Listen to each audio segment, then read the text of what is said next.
I think I might make a really brief video on a breakfast I like to make a lot. I don't know what I call it. Sometimes I call it the Ridiculous Skillet. But the core of it is a couple potatoes. And in this case, I picked a yellow Yukon Gold and a red potato. And because I'm talking, Miko wants to talk. Because that's just the way he is. To aid in dicing the potatoes, I have one of these French fry makers, and I've got the finest blade setting on it. And basically, I just punch out some French fries and then dice them, and they're all very uniform this way. It kind of speeds up the process somewhat. Not that I'm averse to cutting potatoes by hand, but this just speeds up the whole process greatly. I couldn't work the thing and shoot video at the same time, but basically they come out like French fries, and then I'm going to use my knife to chop it vertically, and then that'll make them into uniform chunks, like so. You get to see my messy kitchen. So once I cube these up, I put them in water so they don't turn while I'm processing everything. And then I'll give them a good rinse. And then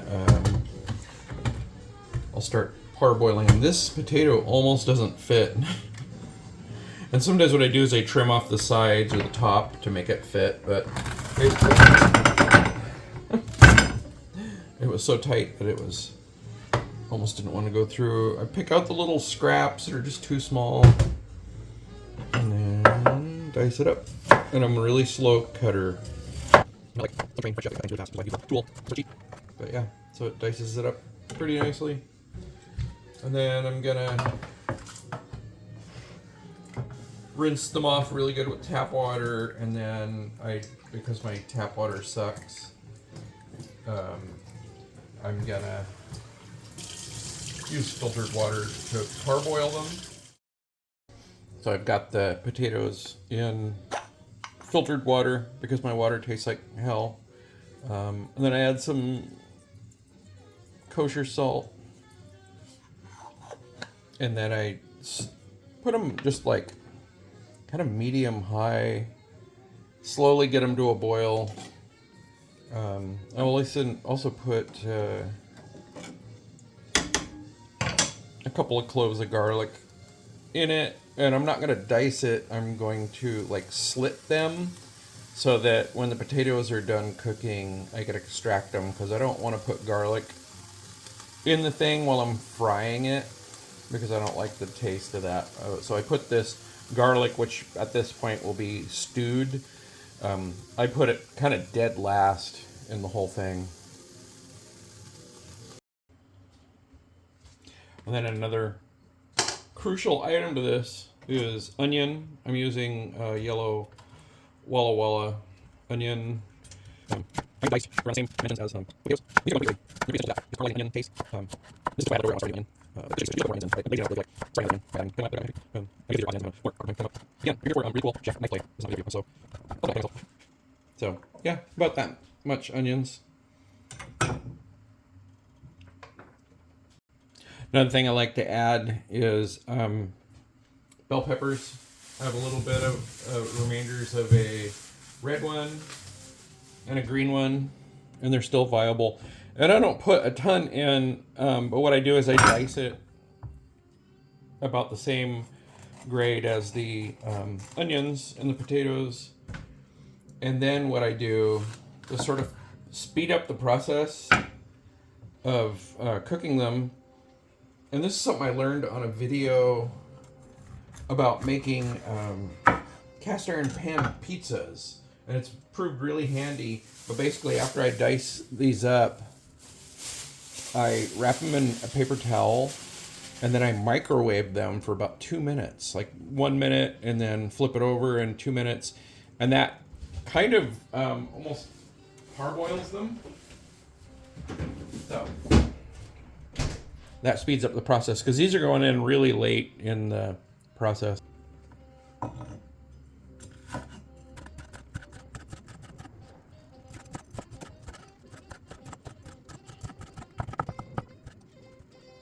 And that's pretty much all I put in there. I mean, it's like usually more, but so then I just basically put them in a couple paper towels, wrap them up like a little burrito, and then, like I said, I use the microwave to sort of get them on their way cooking. Damn it, I forgot one of the most important ingredients, and that's bacon. And this is a couple pounds of bacon that I froze, and I forgot to thaw them out. So I'm going to see if I can rescue some of this bacon and get it going for this dish, because without bacon, the onions are sad and lonely. One of the things I've learned is when you're doing this parboil method for hash brown type potatoes, it's good to give them a good stir every, I don't know, minute or so to keep them from sticking to the bottom of the pan. And also it prevents the creation of this weird starchy gelatin that I've seen in potatoes like this. So just keep them stirred. Okay, so the potatoes are just starting to boil, so I think I'm gonna use a strainer and take them out and get the pan going. And I make sure I kind of pour off the top to get those cloves of garlic out of there. I only see one of them. One of them's not floating, so I'll have to extract it by hand. But basically, I just get the potatoes out of the water, give them a good shake, get the ones that cling to the pan. Ouch, ouch. And just every once in a while, kind of give them a jiggle in the strainer to sort of rotate them as the pan is heating up. Then I use my trusty Lodge iron pan. I think it's a 10-inch pan. I'm not sure. And I let it get nice and smoking, and then I add quite a bit of olive oil. I've turned the heat down a little bit too. So once that's going, I'll add the oil, and the potatoes go in first.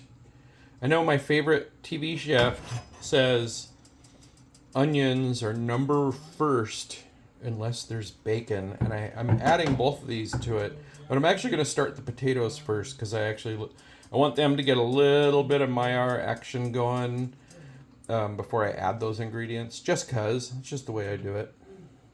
Don't question me.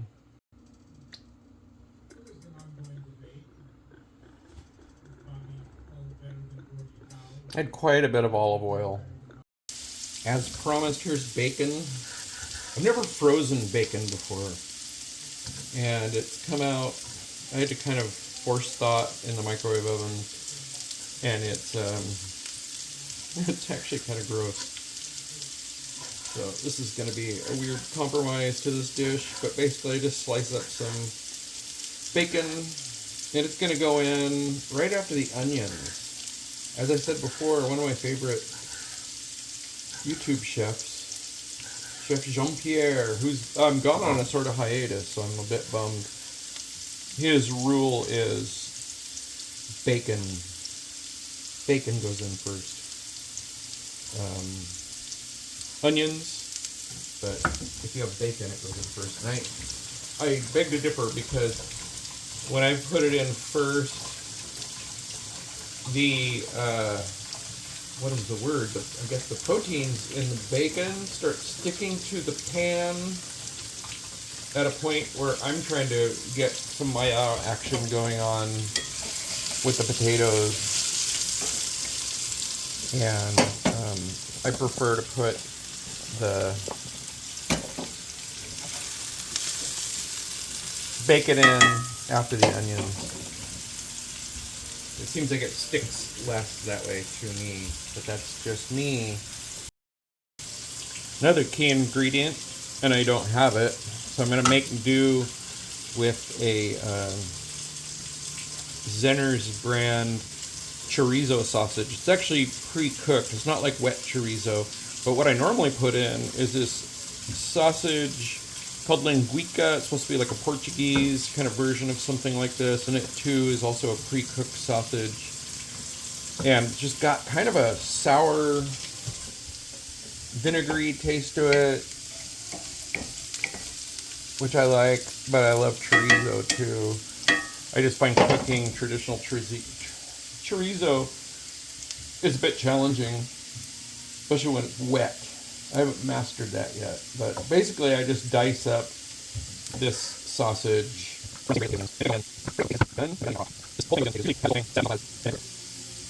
and then cook. But you know, I'm making a video, or attempting to, I guess. Who the fuck knows what I'm doing? This could be my thing. I could be the chef that swears a lot. But anyway, once I dice that up, I'm gonna add the onions now because the potatoes are now showing signs of the Maillard reaction.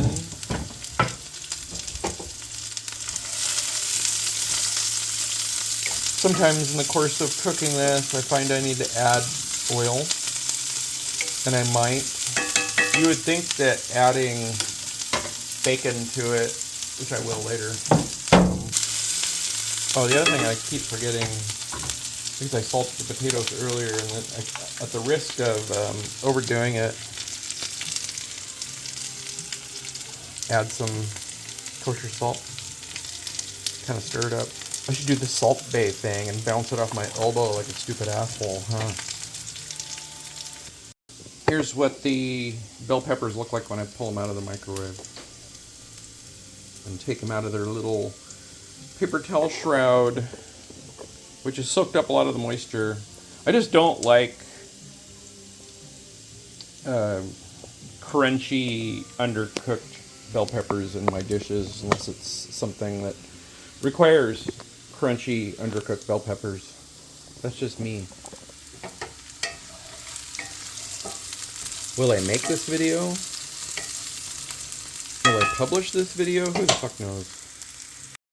Here's the diced garlic that I parboiled earlier with the potatoes. It's like really soft. As a result, it's not going to be super sharp tasting. And what I'm probably going to do is throw it in at the same time as the bell peppers and then toss the whole thing. And then it'll add a little garlicky flavor, but also not be burned. The heart of it, if you will, are eggs. And I'll show you how I'll do that in a moment. What I'll probably do is crack these and put them in this ramekin. Kind of get them a little bit warmer. These have been out for a few minutes. Bacon now. I'm going to do that.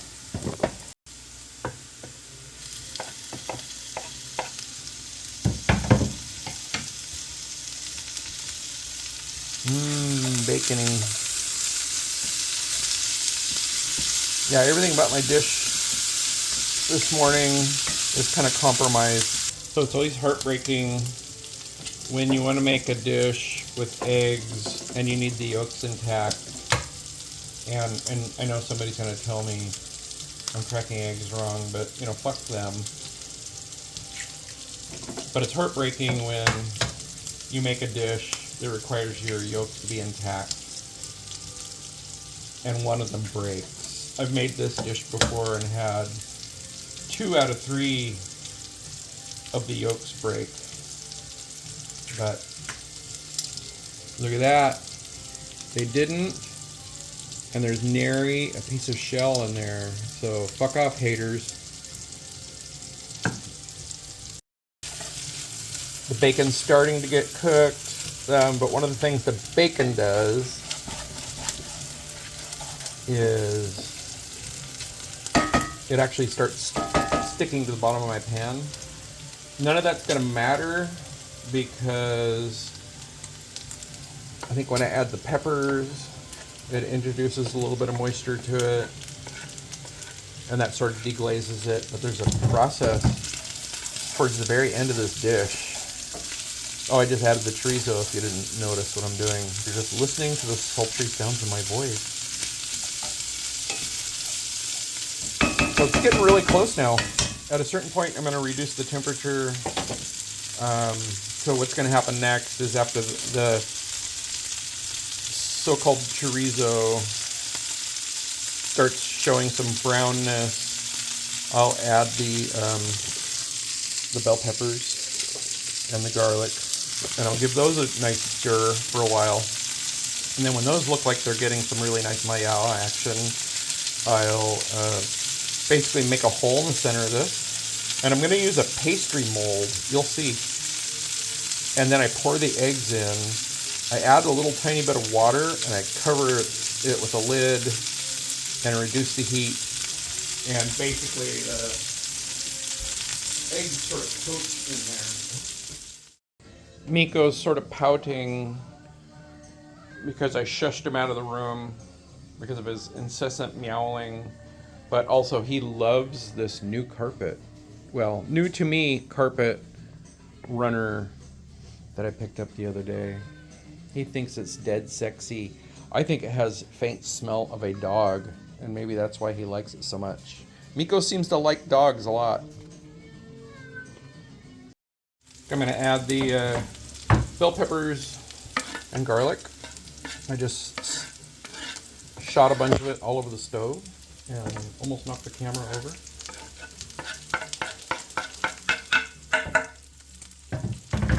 Give those a good stir to where they look like they're cooked. Again, this dish is different how I normally do it. Usually I put in more bell pepper, but I didn't.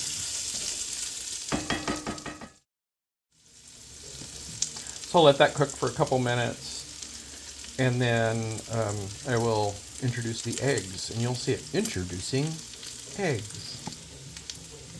So I've taken the pastry mold and I covered it with a little bit of non-stick spray because it does stick. It's stainless.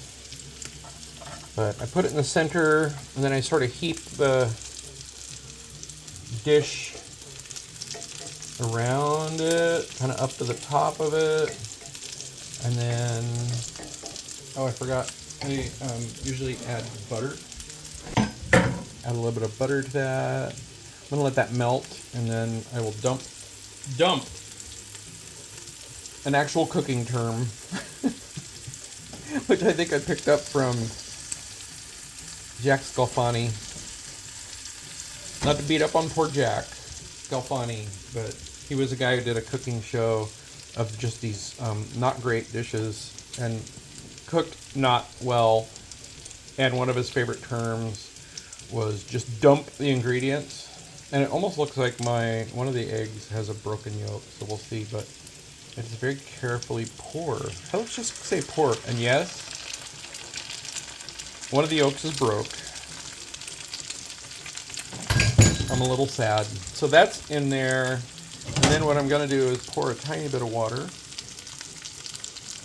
in there. Really not much at all, just to kind of generate some steam. And then put a lid on it. And then let that cook for a couple minutes. And then when it looks like the egg is starting to kind of gel around the pastry mold, I very carefully pull out the pastry mold because I don't want it to come out like a hockey puck. I want it to sort of flow into the scrambled contents somewhat. I just don't want it to really seep into it. This gives me a little tiny bit of control. You can see the condensation starting to build up on the lid. I sort of shake it into the mix.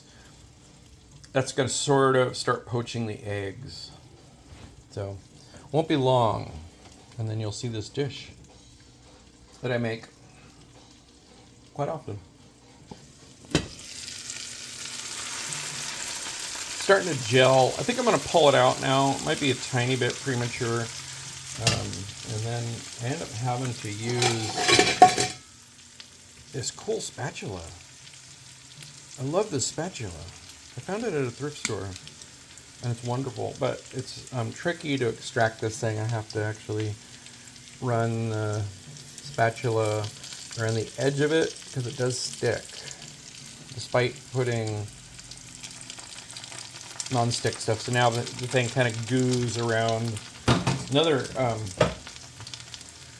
cooking term, goo. And then that cook a little bit more. And then when it looks like the whites are really solid top and bottom, that's when I pull it out and eat it.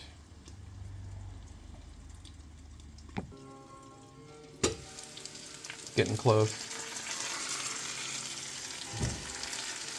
Still pretty gooey. I don't want it to be like raw in the center, so I'll give it a few more minutes. Even though I've added some water, the bottom of this is going to be not burnt, but just very browned, and that's fine. I like it that way. It's been a few minutes. It's getting pretty close to where, yeah, I think it's done. It's pretty gelled. Unfortunately, one of the yolks broke, so that makes it not so great, but that's fine. This is pretty much what it looks like when it's done. I don't have a pan that has curved edges that lets me carefully slide this whole thing onto a plate, nor do I really want to eat out of a skillet. I think that's kind of goofy. Do I dare run my camera while I do this operation? Let's see, I might cut this out, but I use this really nice wide spatula, and then I just very carefully take it out, put it on a lovely plate, and then I'll very carefully see if I can do this without moving the camera, and without knocking the camera over.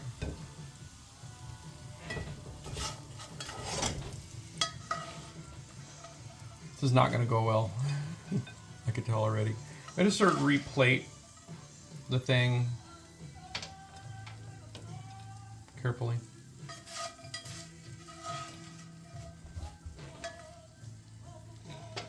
If I had a hand-free, I would actually be rotating the plate while I do this, and I'm not.